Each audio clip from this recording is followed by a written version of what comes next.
Hello friends, ఎలా ఉన్నారు? అంతా బాగున్నారు కదా? ఈరోజు కూడా మీ వెరైటీ కిట్ ఒక వెరైటీ రెసిపీతో వచ్చేసింది. అరటి బైట్స్ టేస్ట్ చూద్దామా? సూపర్గా ఉంటాయండి. కొంచెం ఉల్లిపాయ ముక్కలు, చిన్న టమాటా ముక్కలు, కొద్దిగా చాట్ మసాలా, ఉప్పు వేసుకొని నిమ్మకాయలతో సూపర్ టేస్టీగా ఉంటుంది. ముందైతే మనం ఎలా చేద్దామో చూసేద్దాం.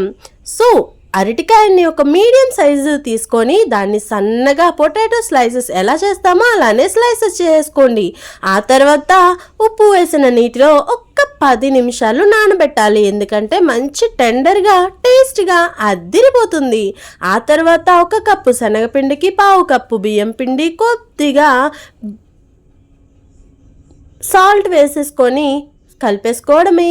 ఆ తర్వాత ముక్కల్ని అటు ఇటు కూడా పిండి పట్టేలా చేసుకొని వేడి వేడి నూనెలో వేయించుకొని తింటే ఆహా